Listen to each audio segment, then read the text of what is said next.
كم مرة اشتريتي حاجة وبعد كام شهر ندمتي عليها؟ موبايل جديد، فستان غالي، أكل في مطعم 5 نجوم، جزمة كنتي عايزاها من زمان. ساعتها حسيتي إنك سعيدة، لكن بعدين لما احتجتي فلوس لحاجة مهمة أو لما شفتي فرصة استثمارية راحت عليكي، افتكرتي الفلوس اللي صرفتيها وقلتي لنفسك يا ريتني ما كنت استعجلت وصرفت الفلوس دي. تعرفي إن المشكلة مش في إنك اشتريتي الموبايل أو الفستان، المشكلة الحقيقية إنك دفعتي تمن تاني، تمن خفي محدش بيحكيلك عنه، اسمه تكلفة الفرصة البديلة. يعني ايه؟ يعني ان كل جنيه بتصرفيه مش بس بيكلفك الجنيه ده كمان بيكلفك كل الفلوس اللي كان ممكن تكسبيها لو استثمرتي الجنيه ده بدل ما تصرفيه.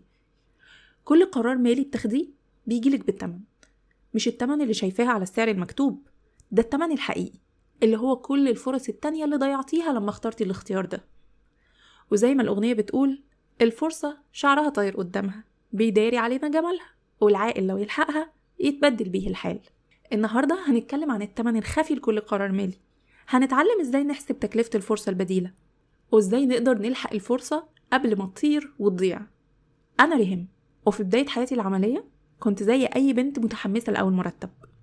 أول حاجة عملتها اشتريت موبايل جديد، لبس جديد، سكين كير مستورد، أكل بره كل شوية. كنت حاسة إني بكافئ نفسي على تعبي، وما كنتش عارفة إن كل ده مش بس بيكلفني الفلوس اللي دفعتها وقتها، لكن كمان كل الفلوس اللي كان ممكن أكسبها لو استثمرت الفلوس دي، الفلوس اللي كانت هتخليني أحقق أهداف تانية أهم بكتير من المتعة اللحظية، أهداف كانت هتأثر بشكل مباشر أكتر على سعادتي. وبعد سنين لما الظروف الاقتصادية اتغيرت عرفت التكلفة الحقيقية لكل ده، وقد إيه إن الفرصة لو ملحقناهاش بتطير وتضيع.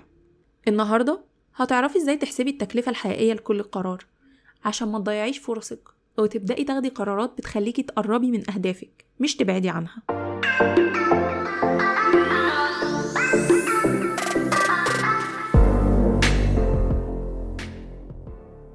أهلا بيكي في فلوس الست، بودكاست لكل بنت وست مصرية عايزة تمسك زمام فلوسها حتى لو دخلها على قده.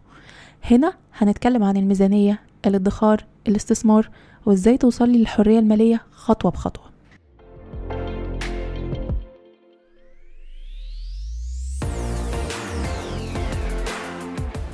خلينا أبدأ معاكي بسؤال بسيط. لو معاكي 10,000 جنيه دلوقتي وعندك اختيارين، الاختيار الأول تشتري موبايل جديد، الاختيار التاني تستثمري الفلوس دي في ذهب أو في البورصة. معظمنا بيفكر في الاختيار الأول بس، بيقول الموبايل هيكلفني 10,000 جنيه وبنقف عند كده. لكن الحقيقة الموبايل مش هيكلفك 10,000 جنيه بس، الموبايل هيكلفك 10,000 جنيه زائد كل الفلوس اللي كان ممكن تكسبيها لو استثمرتي 10,000 جنيه دول. ودي بالظبط تكلفة الفرصة البديلة. تكلفة الفرصة البديلة هي قيمة أفضل بديل تاني كان ممكن تختاريه، واللي انتي ضحيتي بيه لما اخترتي القرار اللي أخدتيه.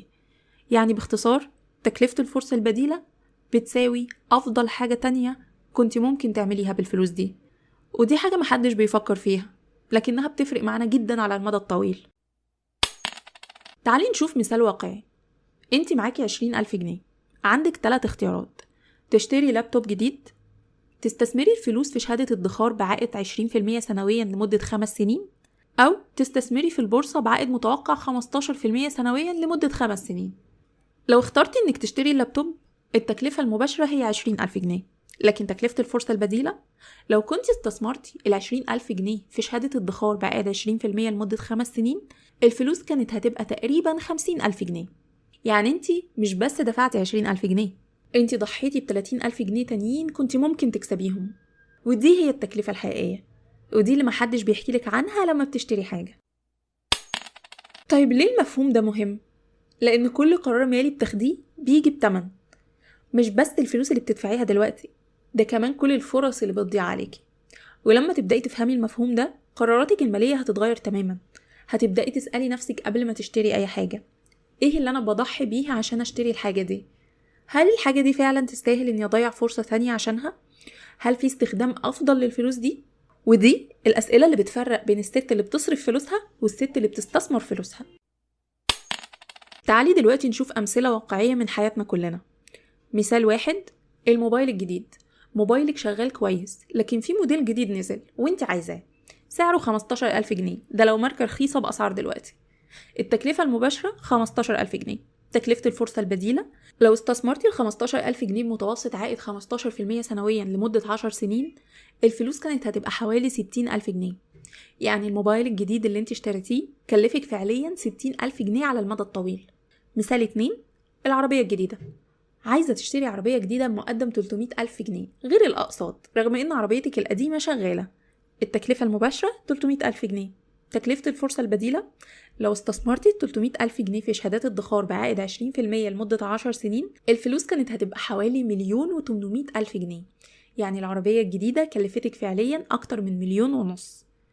مثال 3، الأكل بره.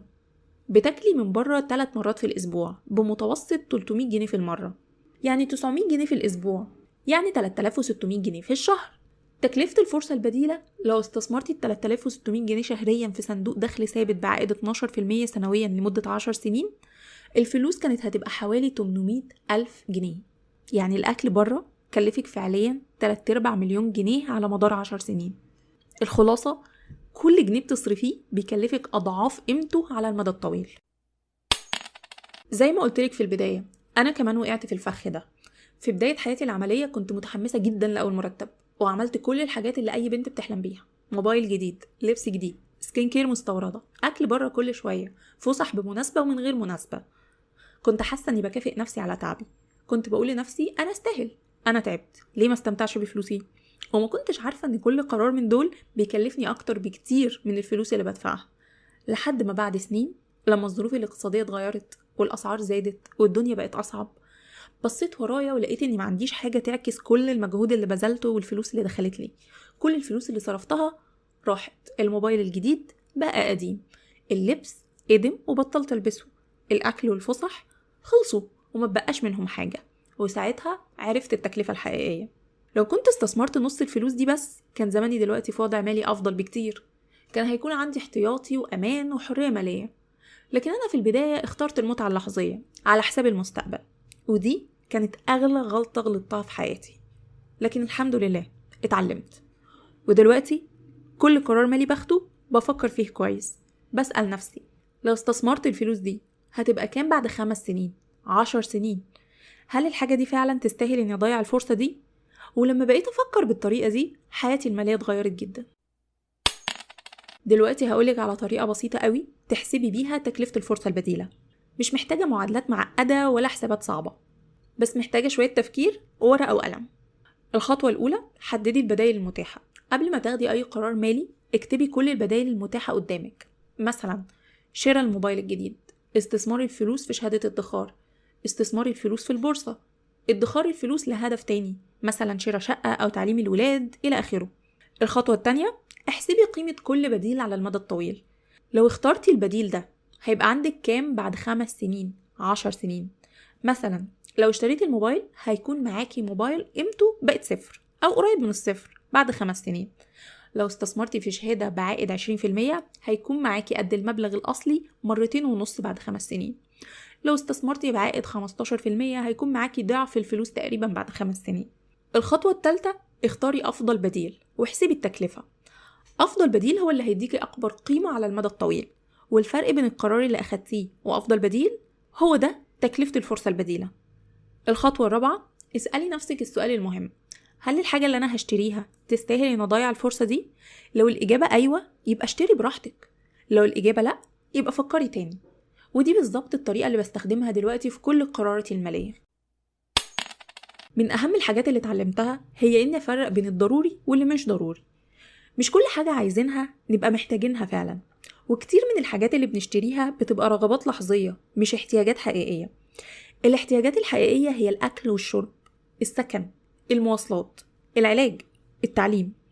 أما الرغبات اللحظية فهي الموبايل الجديد لو موبايلك شغال لسه أو ممكن يتصلح، اللبس الجديد لو دولابك مليان، الأكل بره لو تقدري تطبخي في البيت، الفسح والسفريات لو من غير مناسبة أو من غير احتياج نفسي طارئ.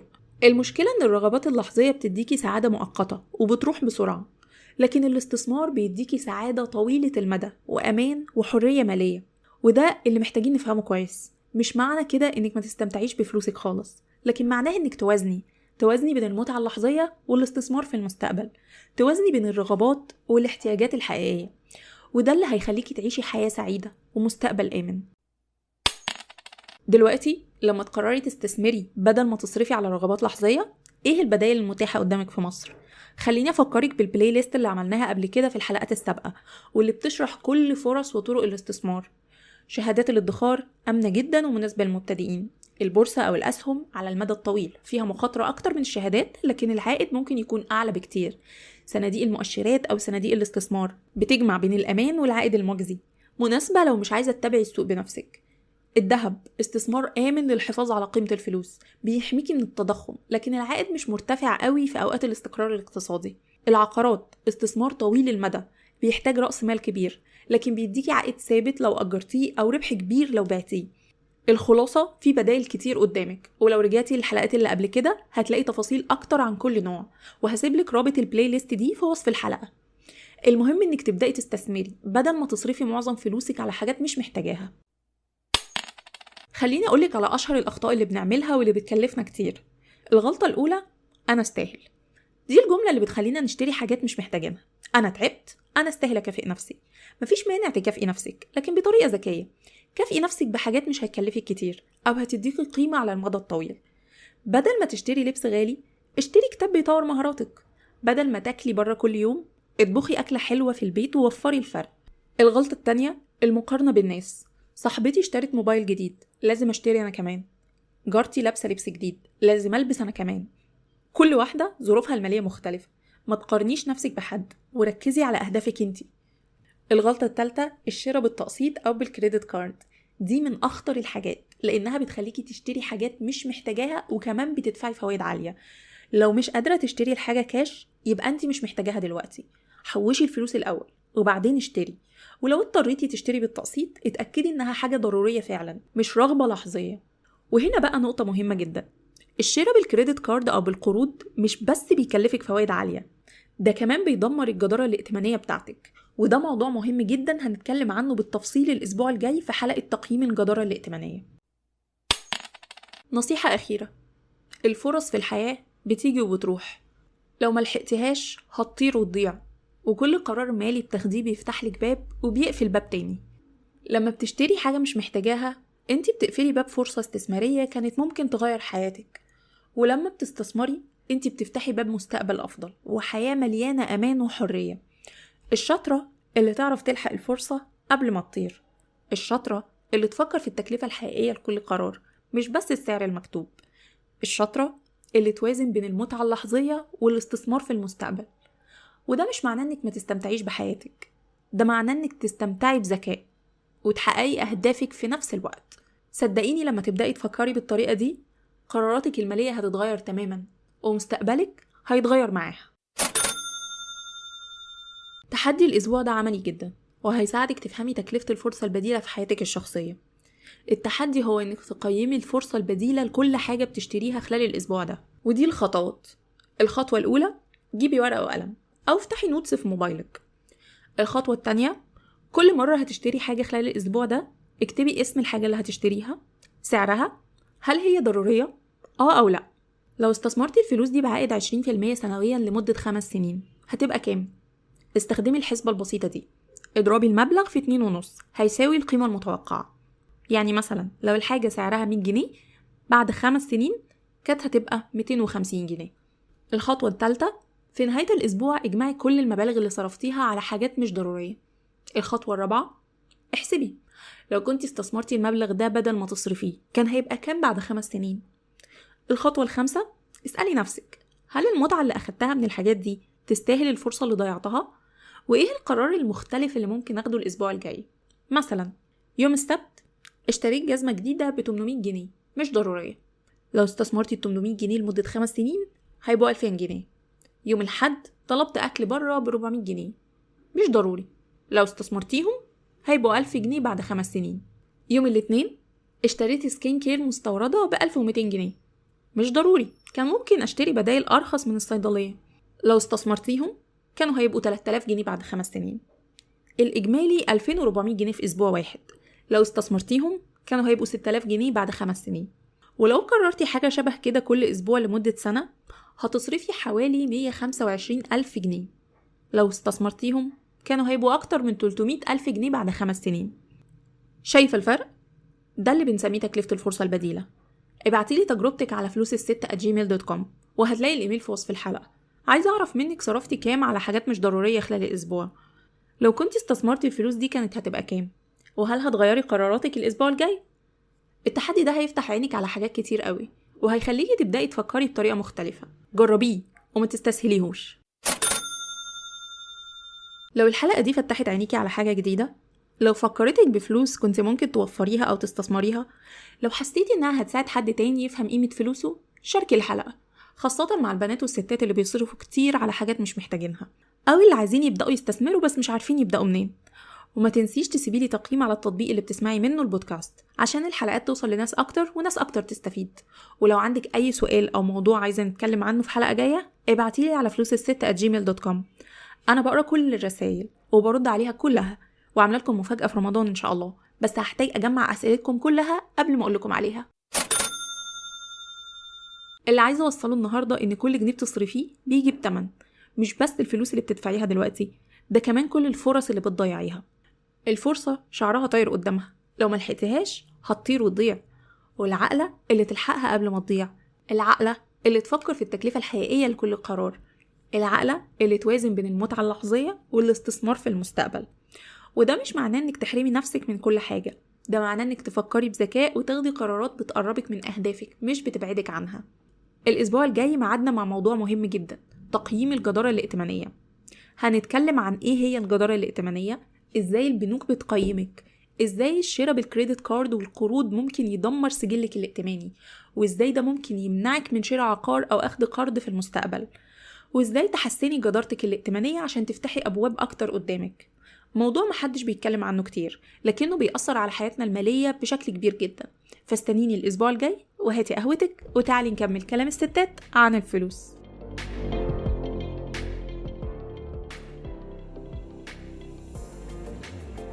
قبل ما نمشي حابين نأكد إن المحتوى اللي بنقدمه هنا للتوعية والتعليم فقط، مش نصيحة مالية فردية. كل واحدة ظروفها مختلفة، ولو محتاجة مساعدة شخصية الجائي لمستشار مالي معتمد.